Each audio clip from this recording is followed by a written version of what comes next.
Assalamualaikum Pak Jajar, apa kabar? Alhamdulillah baik. Alhamdulillah. Oke Pak Jajar, ini sekarang kita sedang dalam pra-observasi ya Pak Jajar, Siap. untuk pelaksanaan supervisi akademik yang akan kita laksanakan hari apa ya? Hari Senin. Hari Senin ya Pak Jajar ya, jam ke-3 ke-4 ya, kata Pak Jajar tadi. Lalu di kelas mana tadi? 7F. Oke.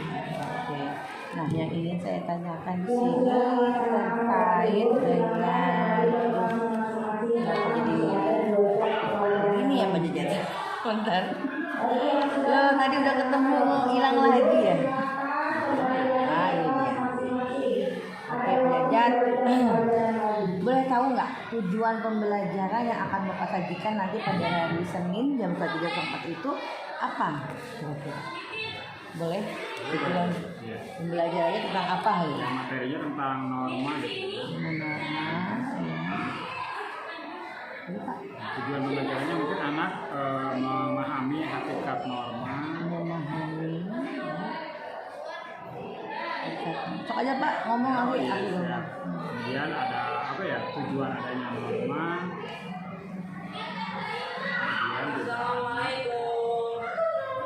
Kemudian anak juga mampu mengidentifikasi jenis-jenis norma. Oke. Berarti satu pertemuan itu ada 3 indikator ya? Ya, kurang lebih. Nah, oke. Itu menggunakan apa Pak? Maksudnya melalui pembelajaran apa? Maksudnya metode yang dipakai itu apa? Saya cenderung ke tanya jawab. Diskusi gitu? Enggak? Oh, tanya jawab. Oke. Antara Bapak dengan siswa apa siswa dengan siswa? Antara saya dengan siswa. Oke, antara guru ya dengan siswa. Oke, lalu pengembangan apa yang Bapak ingin capai dalam pembelajaran tersebut? Karena pengembangannya anak itu mampu membuat rangkuman kah, atau anak itu bisa menceritakan kembali tentang pengertian norma dan lain-lain, atau bagaimana? Kalau saya sih berharap si anak setelah mengikuti pengajaran ini tentu si anak bisa mengidentifikasi macam-macam norma gitu. Kemudian si anak juga mampu mengamalkan mungkin ya, ini termasuk norma yang mana gitu ya. Nah, mungkin ke arah mengidentifikasi dulu aja gitu ya. Ini jadi nanti si anak memberikan berbagai macam contoh pelanggaran, misalnya pelanggaran terhadap berbagai macam norma. Nah, si anak ini nanti saya beri tugas untuk mengelompokkan gitu ya. Kira-kira kalau perbuatan ini maksudnya ke norma yang mana gitu. Berarti aplikasinya, maksudnya gini, maksud dari pembelajaran itu adalah Bapak ingin anak bisa mengidentifikasi norma-norma yang kesesuaiannya gitu kan Bapak ya. Nah, lalu strategi apa yang Bapak persiapkan untuk pembelajaran besok? Strateginya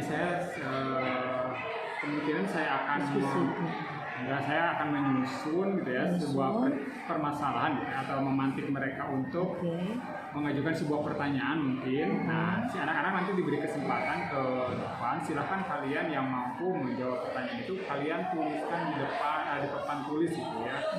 Jadi apapun gitu ya, siapapun itu, mau benar mau salah, silakan kalian tulis aja di depan gitu. Apa yang mereka ketahui gitu ya Pak ya.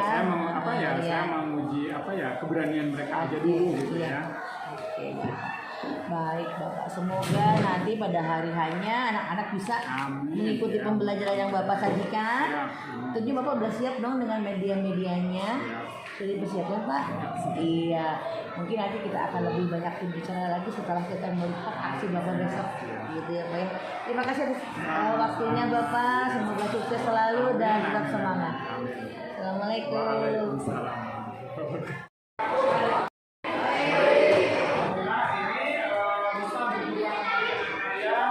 Dalam pembelajaran PPKN di kelas 7F ya, kita hanya tujuan hari ini, mudah-mudahan kita bisa memanfaatkan hari ini dengan sebaik-baiknya. Sebelum pembelajaran dimulai, ini ada instruksi terlebih dahulu ya, ini namanya adalah tepuk jari tangan.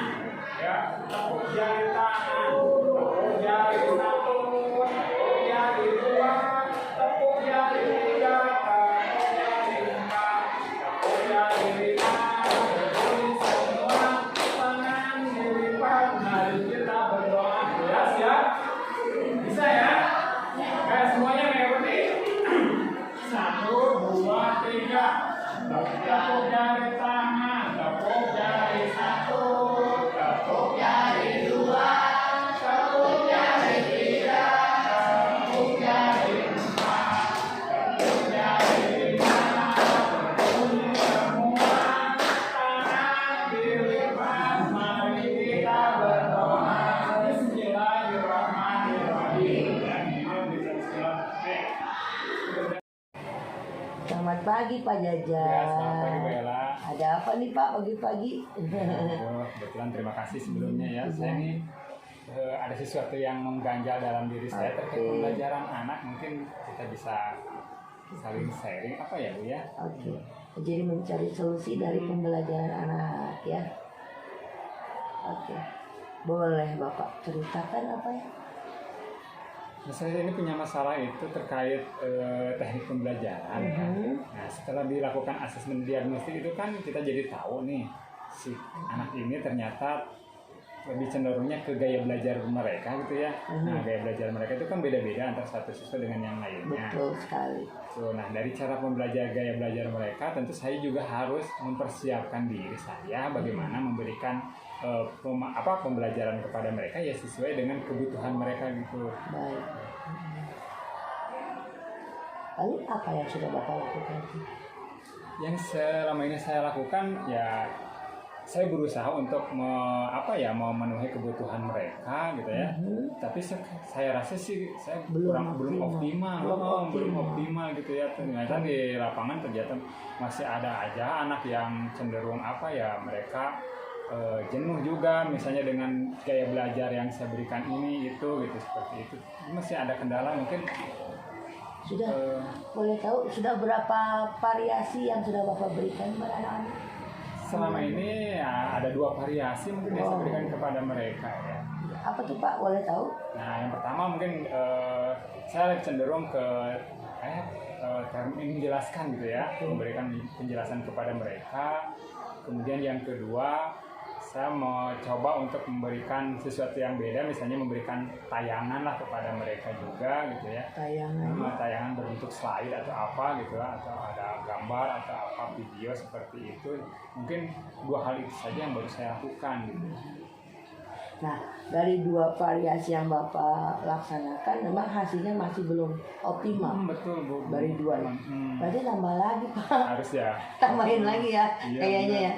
Mungkin apa yang kira-kira Bapak harus bisa lakukan untuk menambah variasi tersebut? Kira-kira apa tuh Pak? Saya lakukan apa ya? Yang terutama yang kinestis itu ya, yang tipe kinestis itu saya juga belum tahu tuh solusi yang tepatnya itu seperti apa gitu ya. Selama ini yang saya kalau yang kinestis itu biar bagaimana mereka tidak diam di satu tempat gitu ya. Mungkin dengan cara diskusi lah agar mereka bisa bergerak dengan temannya gitu. Tetapi untuk pemahaman saya itu bukan tipe pembelajaran yang optimal juga gitu ya. Kalau yang diskusi seperti itu dibilang kinestis gitu. Yang menurut Bapak kinestis seperti apa? Ya yang membuat mereka itu melakukan kegiatan motorik yang bergerak seperti itu. Yang dengan cara itu mereka mampu memahami gitu ya, pembelajaran yang diberlangsungkan gitu. Kira-kira menurut Bapak kegiatan motorik apa ya? Kira-kira menurut Bapak nih, Bapak udah tahu nih kegiatan motorik itu bisa membuat anak kines ini berproses belajar lah. Nah kira-kira Bapak ada nggak bayangan apa tuh yang kegiatan yang motorik yang seperti apa? Mungkin ada. Kalau di pelajaran saya mungkin terbayangnya begini. Mungkin saya mengajak anak gitu ya keluar kelas gitu ya. Misalnya dengan melakukan pengamatan langsung di lapangan terkait materi pelajaran gitu ya. Jadi yang kontekstual seperti itulah mungkin seperti apa ya. Belum mencoba kegiatan tersebut. Baiknya coba Bapak, luar biasa itu. Itu udah bagus sekali Bapak udah bisa menemukan solusinya. Ternyata Bapak sebenarnya bisa ya. Cuma belum pede untuk itu rencana belajar Bapak ya seperti ya. Jadi rencana aksi Bapak nanti ke depan berarti Bapak akan membawa anak-anak keluar untuk mengakomodir anak-anak yang kinestetik ini gitu ya Pak ya. Lu yang audio sama visualnya ditinggalin di kelas atau gimana? Apa diajak juga? Kalau yang audio, saya biasanya sih saya memberikan apa ya, berbantuan internet kayak gitu kan. Di rumah saya membuat dulu apa ya, semacam rekaman ya, podcast. Nah, membuat podcast kayak gitu. Oh iya, Pak, kamu punya podcast ya. Nah, saya bikin podcast seperti itu ya. Iya. Yang audio ini ya saya kasih link itu, mereka Link mendengarkan podcast ya. mereka mendengarkan penjelasan di situ, kemudian ya mereka belajar memahami apa yang saya utarakan melalui podcast lagi. Luar biasa, keren. Kalau yang visual gimana, Pak? Kalau yang visual, saya biasanya juga apa ya, memberikan tayangan seperti itu. Jadi kalau saya bayangkan ya, dua pola belajar anak di kelas yang audio dia nonton gitu ya, melihat tayangan. Lalu yang audionya diberikan podcast. Sebenarnya nih kalau tayangan kan di video itu ada suaranya ya. Bisa kali mereka berdua kali ya. Betul gak, Pak? Mungkin oke, itu mah podcast sebagai membantu aja kali ya. Nah, bagaimana dengan kegiatan aja penilaian di kelas Bapak? Itu gimana? Biasanya saya melakukan teknik observasi aja ya untuk pembelajaran. Apa penilaian pembelajarannya? Ya. Dengan mengamati bagaimana mereka berproses dalam kegiatan pembelajaran, keaktifan mereka, gitu ya. Oh, luar biasa. Aku kalau jadi siswanya Pak Jajat kayak seneng banget deh. Dimanja banget ya kan. Bukan dimanja sih, dipenuhi kebutuhan kita belajarnya. Wah, keren banget. Pak Jajat sudah menjadi guru yang sangat hebat. Ya, sudah bisa menemukan cara-cara yang luar biasa. Tahu nggak Bapak yang Bapak lakukan ini adalah pembelajaran apa? Apa ya? Sekarang yang lagi booming itu apa ya, diferensiasi itu. Iya, keren banget tuh. Bapak benar luar biasa ya. Sudah menjalankan atau sudah membayangkan apa sih yang namanya pembelajaran diferensiasi. Dan Bapak sudah menceritakan kepada saya betapa bisa terbayangkan gitu ya. Berarti Pak, ada beberapa anak yang kines ini mungkin sama Bapak diajak tur gitu, diajak tur sekolah sesuai dengan materi tentunya ya. Mungkin materi apa tuh kalau di dalam PKN bisa dibawa keluar itu? Misalnya terkait dengan nilai-nilai Pancasila nih. Oh, ya, keren, kan, bagaimana mereka bisa mengamalkan nilai-nilai Pancasila itu dalam kehidupan nyata di luar kelas, bisa juga seperti itu.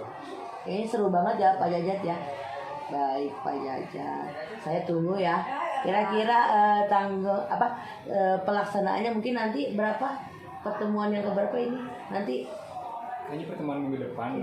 Ya. Baik, saya akan tunggu Pak Jajat ketemu lagi kesini lagi ya. Ya. Nah, biar kita bicarakan tentang selanjutnya gitu ya. Soalnya saya senang banget Pak mendengar pembelajaran Bapak, jadi pengen belajar sama Bapak nih. Saya juga senang hati. Terima kasih Pak Jajat. Hari ini Bapak sudah menceritakan yang luar biasa dan semoga Bapak selalu sukses. Amin, amin. Terima kasih atas segalanya dan jangan lupa ya Pak, minggu depan kita ketemu lagi ya Pak. Pengen denger lanjutan cerita Bapak. Seru, ya, Iya, terima kasih Bapak. Sama-sama.